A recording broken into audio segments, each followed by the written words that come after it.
I never thought I'd spend my 60th birthday feeling invisible in my own home.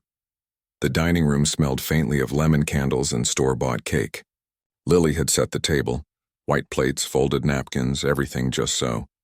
But it all felt hollow, like she was checking off a task instead of celebrating her father. I sat at the head of the table, hands folded in my lap, waiting for the warmth that never came. She wasn't alone. Her husband Derek stood by the window, arms crossed, looking at his phone.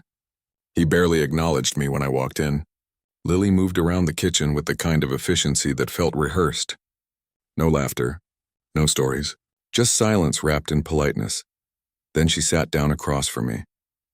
Her eyes were distant, like she'd already made up her mind about something. "Dad," she said, and I could hear the edge in her voice. "I've been meaning to talk to you." I smiled, hoping it was something sweet. Maybe a surprise. Maybe a memory she wanted to share, but instead, she slid a folder across the table. "I'm selling the house," she said flatly. "Derek and I think it's time. You're getting older. This place is too much for you. And honestly, Dad, your time has passed. You're old news now. Old news." The words hung in the air like smoke. I felt my chest tighten, but I didn't let my face show it. I just nodded slowly, as if I understood, as if I agreed, but inside something shifted, something cold and sharp. I reached into my jacket pocket and pulled out a small envelope, a birthday gift I'd brought for her. I placed it gently on the table between us. "Happy birthday to me," I whispered, more to myself than to her. She didn't even look at it. This house wasn't just wood and walls. It was sweat and sacrifice. It was my calloused hands and my wife's sleepless nights. I remember the day we bought the land, just a flat patch of dirt on the edge of town. Everyone said we were crazy. "You'll never afford to build," they said. But Sarah and I didn't listen. We had a plan. We had each other. I worked double shifts at the factory, came home with my back aching and my hands raw. Sarah cleaned houses on weekends, her knees bruised from scrubbing floors. We saved every penny. When the foundation was poured, I knelt down and touched the concrete, tears in my eyes. When the frame went up, we danced in the unfinished kitchen under a tarp roof. It was ours, built brick by brick with our own two hands. Lily was 5 when we moved in. She used to run through the hallways, her laughter echoing off the bare walls. I'd chase her, pretending to be a monster. She'd squeal and hide behind Sarah, her tiny arms wrapped around her mother's legs. "This is our castle, Lily," I'd say, lifting her up high. "And one day it'll be yours." But Sarah never got to see that day. Cancer took her when Lily was 16. Sudden and cruel, despite all the treatments, all the prayers. I was left with the house, the memories, and a daughter I promised to protect. I kept every promise. I kept this house standing. I kept her future safe, and now she wanted to sell it like it was nothing, like we were nothing. There was a time when Lily looked at me with admiration, when she'd ask my advice, help me in the workshop, call me her hero. But that changed when she met Derek. He came from money. Old money. The kind that buys respect without earning it. At first I thought he was decent, polite. He shook my hand firmly, said the right things. But over time I saw what he really was. A man who measured worth by bank accounts and property values. And slowly, he measured Lily the same way. She started dressing differently, talking differently. She stopped coming by for Sunday dinners, stopped asking how I was. Every conversation became about status, about appearances, about what people thought. "Dad, you really should move to a retirement community," she'd say with a tight smile. "People your age shouldn't be maintaining a whole house." "People my age?" I'd ask. "I'm 60, not 90. She'd wave me off as if I didn't understand the world she was living in now. Derek convinced her that the house was a burden. "It's outdated," he'd say. "It's holding you back. Sell it, invest the money, move forward." And Lily believed him. She stopped seeing the love in these walls. She saw only old wood, chipped paint, and a father who no longer fit the image she wanted to project. I watched her slip away month by month, until the daughter I raised became a stranger wearing her face. 3 days after my birthday, a courier knocked on my door. I signed for the envelope, my jaw tight. I already knew what it was. Inside were transfer papers, a notice to vacate, and a letter written in Lily's neat handwriting. "Dad, this is for the best.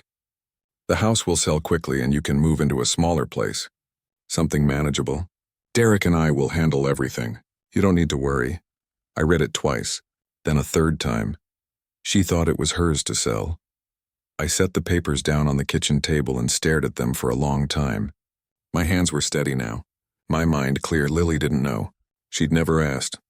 She'd assumed. And that assumption was about to cost her everything. I walked to my bedroom, opened the closet, and pulled out a small lockbox from the top shelf. Inside was a single document, pristine and official. The deed to the house, in my name. Only my name. Sarah had insisted on it before she died. Keep it in your name, she'd told me, her voice weak but firm. Don't transfer it until you're ready. Until you're absolutely sure. People change, even family. I'd kept it safe. And I was sure now. Sure that my daughter needed to learn a lesson she'd never forget. I sat on the edge of my bed, the deed resting in my hands like a weapon. Sarah had been wise. After her death, she'd made sure the house stayed in my name alone. No joint ownership with Lily, no ambiguity. She knew how the world worked, how entitlement could poison even the closest relationships. Don't let anyone take this from you, she'd said, her hand gripping mine in those final days. Not even Lily, not until you choose. I hadn't chosen. And Lily had tried to take it anyway. I traced my fingers over the embossed seal on the deed. This was more than paper. It was proof. Proof that I still had power. Proof that I wasn't old news. I thought about calling her right then, telling her the truth, watching her world collapse. But no, that would be too easy. If I was going to teach her a lesson, it had to cut deep. It had to stay with her, so I made a plan, a quiet, deliberate plan, and I smiled for the first time in days. I called Lily the next morning. I'd like to come over, I said calmly. To talk about the house, she sounded relieved. Surprised, even. Oh, Dad, of course. I'm glad you're being reasonable about this. Reasonable? I clenched my jaw. When I arrived, Derek was there too. He greeted me with a thin smile and a weak handshake like I was a business associate, not his father-in-law. Lily poured coffee. We sat in their pristine living room, all glass and marble, nothing warm or lived in. I just want what's best for you, Lily said, her voice dripping with false concern. The house is too much. You'll be happier somewhere smaller, somewhere easier. I nodded, smiled, played along. I brought you something, I said. Reaching into my jacket, I handed her a small envelope. Plain, unassuming. Just a little keepsake, I said quietly.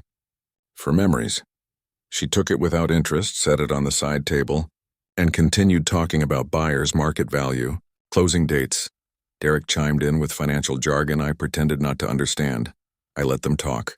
Let them plan. Let them believe they'd won. And when I left, I hugged Lily and whispered, I love you, sweetheart. I hope you remember that. She barely heard me. That evening, Lily finally opened the envelope. I wasn't there, but I imagined the moment clearly. She probably tossed it aside at first, distracted by her phone or Derek's voice. But eventually, curiosity got the better of her. She slid the document out, a certified copy of the deed. Her eyes would have scanned it quickly at first, then slower, confusion, then panic. Owner, Robert James Holloway. Not her name. Mine. Attached was a handwritten note, folded neatly. You cannot sell what isn't yours. This house built you, Lily. It gave you everything. Respect it before it's gone. Dad. I can only imagine the silence that followed, the realization sinking in, the sick twisting feeling in her stomach as she understood what she'd done. She'd dismissed me, belittled me, tried to erase me, and now she had nothing. The next morning she came to the house. She didn't knock. She barged in, the deed clutched in her hand, her face flushed with anger and tears. What is this? She shouted. You lied to me. I was sitting in my workshop sanding down a piece of wood, calm and focused. I never lied, I said evenly, not looking up. You never asked. You let me believe. You assumed, I interrupted, setting down the sandpaper. You assumed this house was yours because you felt entitled to it. You never once asked if I was ready to give it up. She stared at me, breathing hard.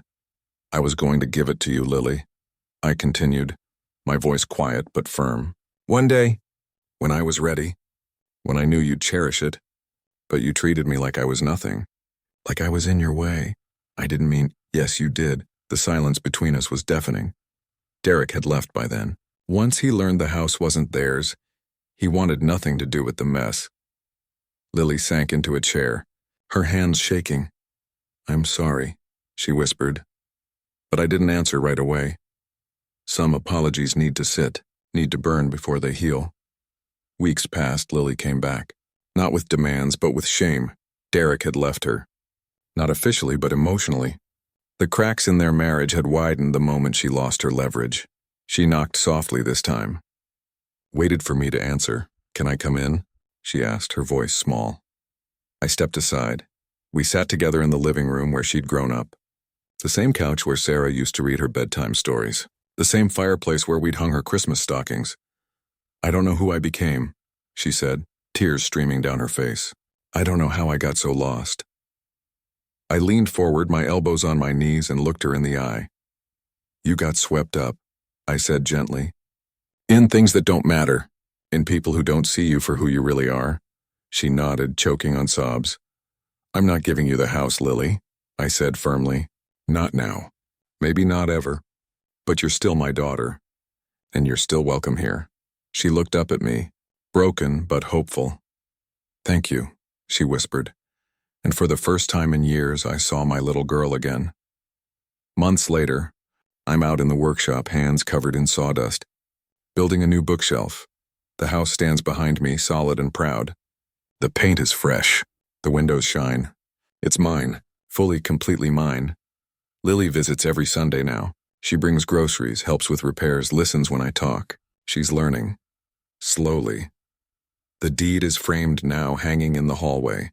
Not as a weapon, not as a reminder of revenge, but as a symbol. A reminder that respect isn't given, it's earned. That family isn't about ownership. It's about love, and that no matter how old I get, no matter what anyone says, I am not old news. I am the foundation of this home, and I always will be.